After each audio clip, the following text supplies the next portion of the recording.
Napoleon Hill is a legend in personal development and a leader of the success movement in the United States. The author of the greatest self-help book of all time, Think and Grow Rich, his success principles have become the cornerstone of personal achievement. Enjoy this classic recording on accurate thinking from his acclaimed 1956 series, The Master Key to Success. First of all, accurate thinking is based on two simple fundamentals. They are called inductive reasoning and deductive reasoning. Inductive reasoning is used when the necessary facts on which to base your thinking are not available. In this case, you act on hypotheses or what you assume the facts to be. Deductive reasoning is used when you have the facts or what appear to be the facts on which to base your thinking. The next step in accurate thinking is to separate facts from fiction, or hearsay evidence, and determine whether you are dealing with hypotheses or real facts. When you are sure you have dependable facts on which to base your thinking, you take the second step by separating these facts into two classes. One is important facts, and the other is unimportant facts.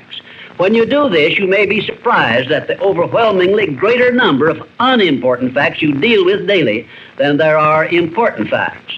At this point, you are almost sure to want to ask the question, what is an important fact, and how can I distinguish it from an unimportant fact? And I shall give you the answer to this very important question by saying that an important fact is any fact which will aid you to any extent whatsoever in attaining the object of your major purpose in life. And all other facts, as far as you are concerned, are unimportant, and you should waste no time with them.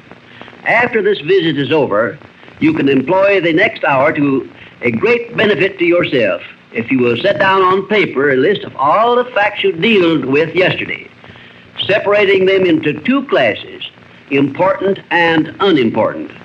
As a matter of fact, you will make a profound discovery regarding accurate thinking if you follow the habit of daily taking inventory of all the facts that claimed your attention during the day, putting them down on paper in two separate columns, one labeled important facts and the other labeled unimportant facts.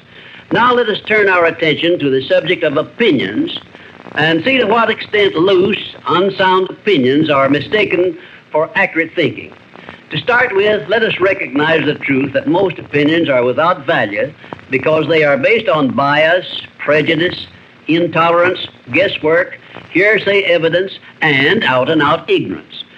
These are harsh words I'm using, and they represent the source of most of the tragedies of life which people meet with unnecessarily. And I would say that of all the tragedies which cause misery and failure, none is more merciless or destructive than those which grow out of the indifference of people who make no attempt to learn how to think accurately. I shall never forget an experience I had with President Woodrow Wilson while I was working for him during World War I. I asked the president what effect he believed World War I would have on civilization, and his reply was brief, but it was a masterpiece which you should remember as long as you live. "I cannot answer your question," said the president, "because I have no facts on which to base an opinion." If you will remember Woodrow Wilson's 15-word speech every time you are about to express an opinion about anything, the chances are that you will soon get out of the habit of expressing or even having opinions not based on something more substantial than biases, prejudices, and emotional feelings which often serve as fathers to facts. You will learn, if you observe carefully, that the more successful a person is, the less he is inclined to express wild, unjustified opinions about anything. Also, you must have observed already that the drifters who are suffering with frustrations because they recognize they are failures usually have an assortment of opinions on about everything you can imagine. When I hear someone expressing a definite opinion about something of which I have definite reason to believe he knows little or nothing, I think of an experience I had when I stopped a Quaker on the streets of Philadelphia and asked him the time of day. He took out his watch, examined it carefully, and then in a slow, emphatic tone of voice he said, "Well, sir, according to this alleged timepiece, it appears to be approximately 1 minute and 10 seconds past 12 o'clock. I was particularly impressed by the care with which this Quaker identified the source of his information which he was passing on to me. And I often thought afterward how beneficial it would be if all people who express opinions or give out information would take the time to identify the source from which they were able to speak. I cannot influence all people to engage in this sort of safe thinking, but I can suggest that you give it consideration in connection with this visit on the subject of accurate thinking. Now, I shall give you a simple rule which may help you avoid being misled by unsound opinions expressed by other people. When you hear someone make a statement which your reason cannot accept as being sound, or which you question or should, for safety's sake, question for any reason whatsoever, ask a simple forward question. How do you know? Then stand firm on that question and either force the speaker to identify the source from which he got the information he is endeavoring to pass on as facts, or reject the statement entirely as if it had not been made. And do this no matter who is speaking or what may be his reputation for truth and veracity. Remember, you are given as your richest birthright the privilege of controlling your own thoughts. Therefore, treat this divine gift with the profound respect to which it is entitled, and do not allow anyone to do your thinking for you, or to influence your thinking in any manner whatsoever, except by the rules of accurate thinking I am passing on to you. Follow this procedure regardless of what people think or say about your method of thinking. If they wish to call you a cynic or a doubting Thomas, let that be their misfortune. But for your own good, go right on thinking by rules which will save you from many mistakes and tragedies throughout your life. Now I will give you 7 rules to follow, which, if you memorize them and follow them as a daily habit, may bring you top rating as an accurate thinker.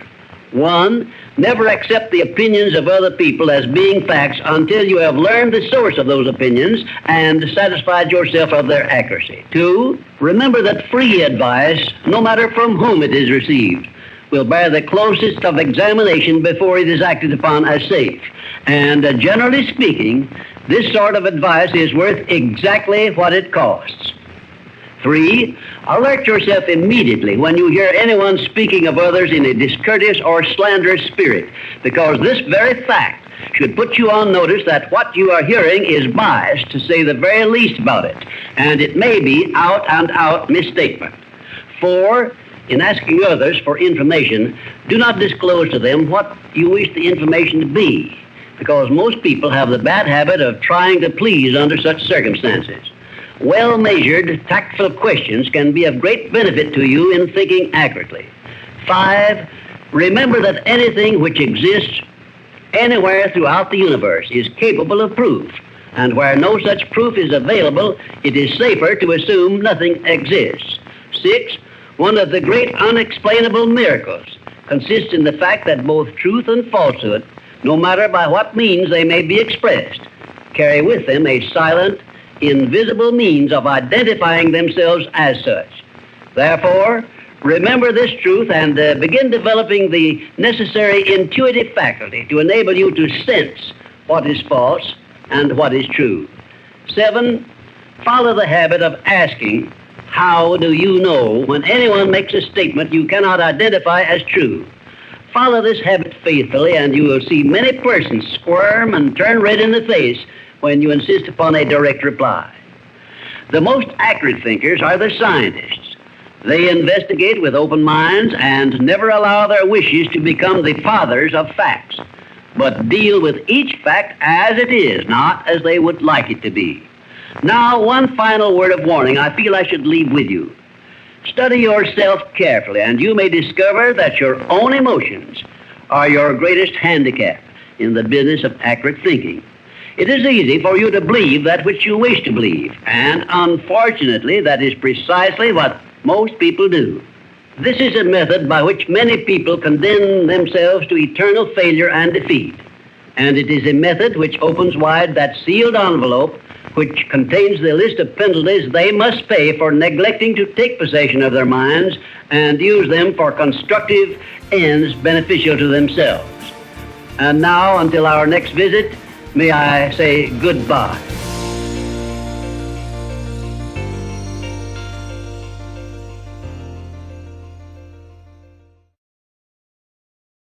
you.